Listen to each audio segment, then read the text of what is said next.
The solar minimum, the low level of solar activity you have seen, is actually been the lowest possibly for over 70 years. And this report suggests that this was linked to the lack of warming seen over that period. But they suggest that when we go into the next solar maximum, which will happen in the next 5 years, that this will increase global temperatures faster than what we've projected from just greenhouse gases alone.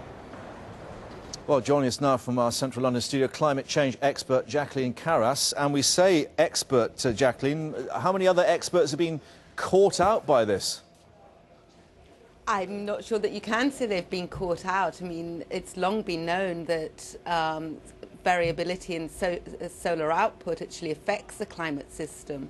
And that's actually taken into account when we're looking forward into what future climate might look like. Yeah, but is it difficult when we hear all these doom and gloom warnings about man-made carbon dioxide emissions and fossil fuels and so on heating up the atmosphere, that much more may be played by solar activity?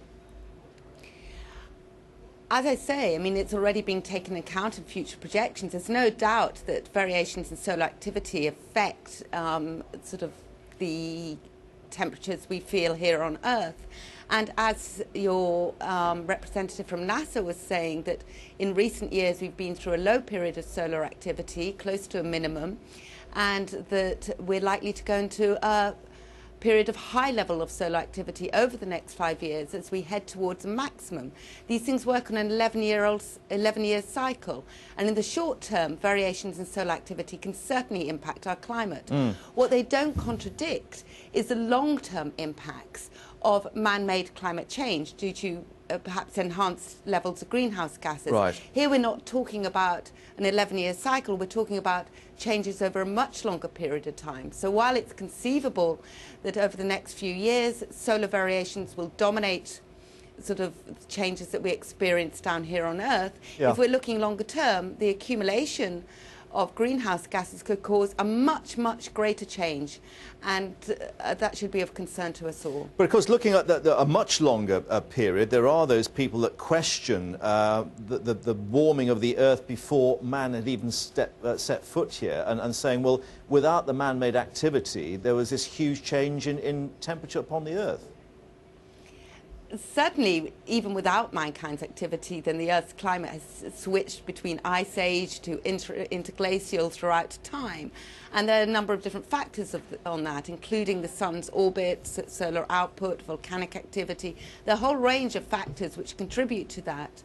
But scientists with the UN-sponsored Intergovernmental Panel on Climate Change have looked at this, assessed the future impact, taken that into account, and then looked at the potential human impact on climate, and this suggests that we'll get a much greater impact, a greater warming than we've actually experienced before due to human influence. But this, of course, comes on top of natural variability, which confuses the record slightly.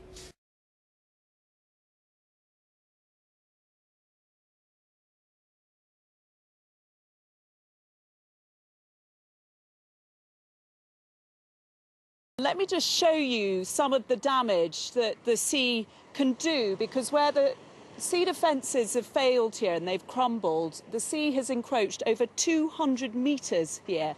This all used to be land, but it's now formed this new sandy harbour. It looks beautiful, but it's far from idyllic for the residents here. 26 homes have been lost, and this is happening in other parts of the UK as well. And there's also a fear that erosion could destroy some ancient sites like Skara Brae in Orkney, from where my colleague Lorna Gordon now reports. It's an ancient village of subterranean houses. Skara Brae, long abandoned by its inhabitants, is now popular with tourists seeking a glimpse of what Stone Age life was like. Wow, that's fascinating. These are older than the pyramids. Our Neolithic ancestors built their homes here low to protect them from the harsh Atlantic winds. And thousands of years ago, when the village emptied of people, it was hidden by grass and then drifting sands. And the sand which covered this site for thousands of years also helped protect it. There are still stone dressers at the front of these houses, seats, a hearth, stone beds with storage above, and underground passages linking one house to another.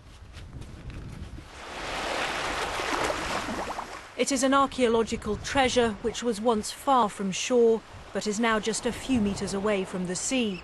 A carefully constructed wall has been built to defend it, because the storms here can be fierce. If it comes in slightly this side, the headland protects Skara Brae, but if it comes in from here, it can come in directly, and it can hit the seawall with a huge amount of force. This particular bit of seawall was badly damaged by a storm about 3 years ago. There was a hole that you could almost walk into just underneath here. Just along the bay, the ruins of an Iron Age village. What looks like a pile of stones, but in fact this is the remains of a wall. It's one of thousands of historic sites around Scotland vulnerable to erosion from the sea. Without a coastal defence, Skara Brae would be washed away in exactly the same way that this site is being washed away. This site at the moment looks quite stable, but a single storm can come in, undermine the sand, and all the stones here will come collapsing down. Experts concede it's just not possible to save everything under threat, but they do want to preserve as much as they can from our past before coastal erosion means some historic sites are lost forever. Well, let's talk a little bit more now about what's happening here in Haysborough. And I'm joined by Clive Stockton, who's from the Local Government Association National Coastal Group. And Clive, you're also a resident of Haysborough. Indeed. Just talk me through what's happened here behind us. Well, essentially our late 1950s, 60s wooden revetment defences have come to the end of their life, or exceeded the end of their life, collapsed. And we see what's happened to the cliff line. You also see, however, some temporary defences which we put in to delay. So there was a row of bungalows here which have all crumbled away. Indeed, there was. There was a row of bungalows. There was another road. There was a car park. There were public toilets. There was a whole. So you work for the Local Government Association. Why hasn't more been done to mend these defences and to save people's properties? The reality of the situation is that in the last 20 years, particularly, government policies based upon a cost-benefit analysis have essentially said for many coastal communities, but certainly smaller rural communities, that there is no justification for spending the kind of money that would be needed to defend these communities, given that the problem is likely to get worse with climate change. And yet, Clive, if we look down the coast just that way, we can see Sea Palling, which has had new defences. Indeed it has, and this is one of the problems we suffer from. Undoubtedly, Haysborough suffers from accelerated erosion, quite simply because it's an undefended area between hard defences. Can I ask you about the compensation issue? Because the policy is not to offer compensation, although the government's now offering a few £1,000s potentially to help people with the costs of moving. It's an issue which, at the end of the day, we've got to face up to, I believe. The government has a duty of care. We are one of the few countries in Europe that do not offer any kind of compensation if you lose your property to the sea. The issue is simply this: we have an all or nothing. If you unsuccessfully apply for funding to defend your coastline, that's the end of the story. You're left to fend for yourself. Ultimately, you lose everything you own. I don't believe that's social justice in the 21st century. I believe we need funding and policies which allow us to manage the consequences of not defending a coastline. Otherwise, we have a major social injustice.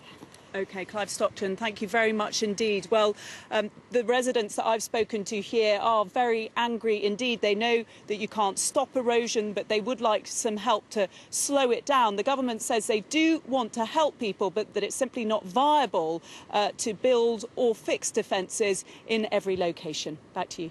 Louisa, thanks very much indeed.